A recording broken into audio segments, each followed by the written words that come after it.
안녕하십니까? 2020년 1월 29일 수요일입니다. 오늘 말씀은 요한복음 7장 25절에서 36절까지 말씀입니다. 예루살렘 사람 중에서 어떤 사람이 말하되 이는 그들이 죽이고자 하는 그 사람이 아니냐. 보라, 드러나게 말하되 그들이 아무 말도 아니하는도다. 당국자들은 이 사람을 참으로 그리스도인 줄 알았는가. 그러나 우리는 이 사람이 어디서 왔는지 아노라. 그리스도께서 오실 때에는 어디서 오시는지 아는 자가 없으리라 하는지라. 예수께서 성전에서 가르치시며 외쳐 이르시되 너희가 나를 알고 내가 어디서 온 것도 알거니와 내가 스스로 온 것이 아니니라. 나를 보내신 이는 참되시니 너희는 그를 알지 못하나 나는 아노니 이는 내가 그에게서 났고 그가 나를 보내셨음이라 하시니 그들이 예수를 잡고자 하나 손을 대는 자가 없으니 이는 그의 때가 아직 이르지 아니하였음이러라. 무리 중에 많은 사람이 예수를 믿고 말하되 그리스도께서 오실지라도 그 행하실 표적이 이 사람이 행한 것보다 더 많으랴 하니 예수에 대하여 무리가 수군거리는 것이 바리새인들에게 들린지라. 대제사장들과 바리새인들이 그를 잡으려고 아랫사람을 보내니 예수께서 이르시되 내가 너희와 함께 조금 더 있다가 나를 보내신 이에게로 돌아가겠노라. 너희가 나를 찾아도 만나지 못할 터이요 나 있는 곳에 오지도 못하리라 하시니 이에 유대인들이 서로 묻되 이 사람이 어디로 가기에 우리가 그를 만나지 못하리요. 헬라인 중에 흩어져 사는 자들에게로 가서 헬라인을 가르칠 터인가.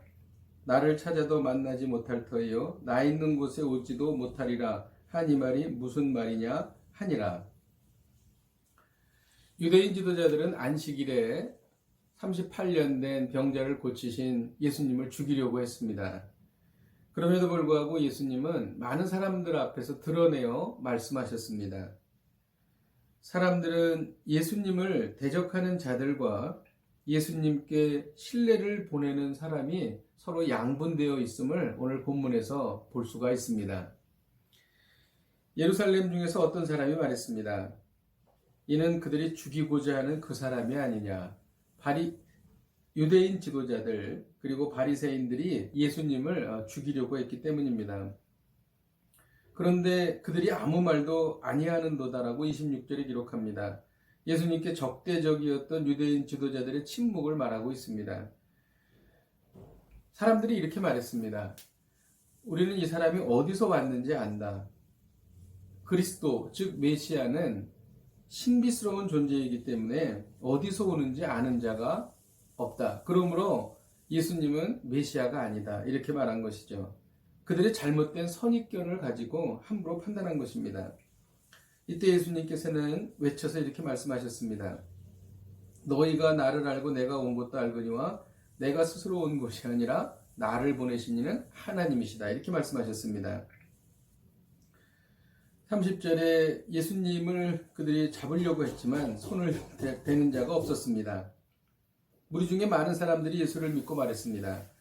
그리스도께서 오실지라도 이보다 더 많은 표적을 행할 수는 없다. 그래서 예수님을 믿은 사람들을 여기에서 기록하고 있는 것입니다. 사람들은 무리가 수군거리는 것을 보았습니다. 그리고 이것이 또 바리새인들에게도 들렸습니다. 그래서 대제사장들과 바리새인들이 예수님을 잡으러 사람들을 보냈습니다. 근데 예수님께서는 이렇게 말씀하셨죠. 내가 너희와 함께 조금 더 있다가 나를 보내신 이에게로 돌아가겠다. 너희가 나를 찾아도 만나지 못할 터이요 나 있는 곳에 오지도 못하리라. 이렇게 예수님의 부활과 승천을 말씀하신 것입니다. 그래서 유대인들은 이 사람이 헬라인 중에 흩어져 사는 사람들에게로 가서 헬라인을 가르칠 건가? 이렇게 이제 사람들이 추측을 했습니다. 그리고 사람들은 이해할 수가 없었습니다. 나를 찾아도 찾지 못하고 있는 곳에 오지도 못하리라 한 말에 대해서 이해할 수가 없었다는 것입니다. 오늘 말씀을 통해서 핵심적인 구절은 30절입니다. 그들이 예수를 잡고자 하나 손을 대는 자가 없으니 이는 그의 때가 아직 이르지 아니하였음이로라. 베데스다 연못에서 38년 된 병자를 예수님께서 안식일에 고치셨습니다. 이에 대해서 유대인들은 예수님을 죽이려고 했죠. 그러나 예수님이 공개적으로 사역을 해도 그들은 잡을 수가 없었습니다. 그 이유에 대해서 30절에 아직 그의 때가 이르지 아니하였기 때문이라고 기록하고 있습니다. 성경은 말하고 있습니다. 좋은 일이든 나쁜 일이든 하나님께서 허락하시지 않거나 허용하시지 않으면 절대 일어나지 않습니다. 이 때에 대해서 우리는 생각해 봐야 합니다. 모든 일이든지 하나님의 때가 있는 것입니다. 그래서 하나님의 때가 있기 때문에 우리는 두려워하거나 그리고 서두를 필요가 없다는 것이죠. 모든 것은 하나님의 때에 적절히 이루어져 가고 있기 때문입니다. 또 이 말씀을 통하여 우리는 하나님의 절대 주권에 대해서 배울 수 있습니다. 이 세상의 모든 일은 하나님의 절대 주권으로 이루어집니다. 그것이 좋은 일이든 나쁜 일이든 우리가 바라는 일이든 바라지 않던 일이든 하나님의 절대 주권에 의해서 이루어지고 있습니다. 우리가 하나님을 철저히 신뢰한다면 하나님의 일은 무엇이든지 다 옳다라는 우리에게 확실한 믿음이 있고 하나님께서는 우리를 하나님의 백성으로 받아주시고 우리를 인도해 주신다는 것을 믿으면 우리는 하나님의 때를 잠잠히 기다려야 할 것입니다. 오늘 이 말씀을 통하여 우리가 적용할 수 있는 말씀은 모든 일에 때가 있으니 잠잠히 기다리라고 하는 것입니다. 자녀의 일이든 사업의 일이든 또 우리가 어떤 어려움을 당하는 것이 해결되는 일이든 다 하나님의 때가 있는 것입니다.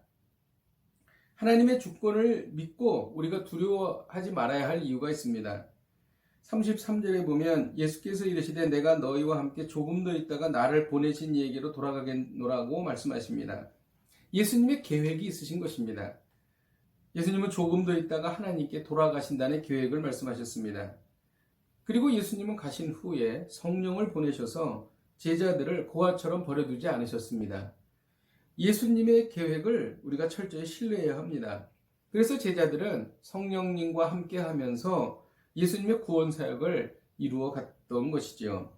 기도하겠습니다. 하나님 아버지, 오늘 말씀을 통하여 모든 일에 때가 있음을 배웠습니다. 모든 일에 때가 있으므로 잠잠히 기다리겠습니다. 우리가 아무리 급하고 우리가 조바심이 난다 할지라도 하나님의 때를 잠잠히 기다리겠습니다. 하나님께서 가장 좋은 시간에 가장 좋은 방법으로 그 일을 행하실 줄로 믿습니다. 예수님의 이름으로 기도하였습니다. 아멘. 할렐루야. 오늘 하루를 사시면서 하나님의 때가 모든 일에 있음을 믿으시고 잠잠히 기다리시며 평안을 얻으시는 복된 하루가 되시기를 주님의 이름으로 축복드립니다. 오늘도 승리하십시오.